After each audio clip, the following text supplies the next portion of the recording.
परवर्ती खबर को भाई भौणी को माड़ मारी 7,30,000 टंका लुटि नहीं दुर्वृत्त तेबे अभियुक्त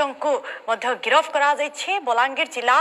मुरीबाहाल थाना हलदी बजार छकरे एसबीआई ग्राहक सेवा केन्द्र देथिबा पट्टामरा ग्रामर ललित गहिरी और तांको भौणी एक बाइक जोगे हलदी छक को आसुथिबा बेले निछाटिया स्थान रे टांगिया देखाई माड़ मारी दुर्वृत्त माने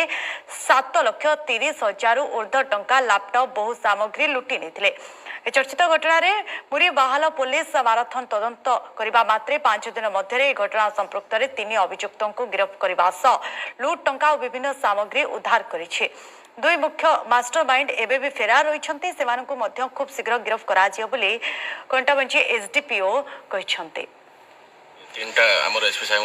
निर्देश मते हम तीनटा टीम करथलु आ सेथरे जो से ललित गहिर जो अछि तांकर रिपोर्ट अनुसार हमर गुटे रबरी केस हितला सेथरे हमर तदंत रे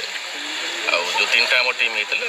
से तीनटा टीम जो हमर इन्वेस्टिगेशन रे सहायता करथले जणा पड़ला एथरे दुईटा गोटे मोटरसाइकेल जो रेकी करते दुई जन थे आ स्कूटी रे से 3 जन थे आ से भितर जी मोटरसाइकेल जो 2 जन बसते से जन को अरेस्ट कराई तार ना हूँ आमर दशरंजन बारिक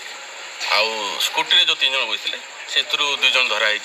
शिवा बोली जड़े आ गोटे भुवनेश्वर भई बोली जड़े 2 जन को धराई एम 1,39,200 टंका सीज कर सहित यूज होता स्कूटी आउ मोटरसाइकेल भी सीज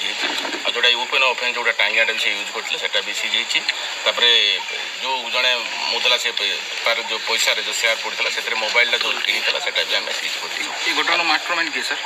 से मास्टरमाइंड कहवा अनुसार सी जोटा मोटरसाइकेल जी रेकी करता जी फेरार बर्तमान अच्छे से मास्टरमाइंड अच्छे से फास्ट मास्टरमाइंड सेकेंड जोटा स्कूटी जे बसला सी अच्छे। वर्तमान समय एक ब्रेक।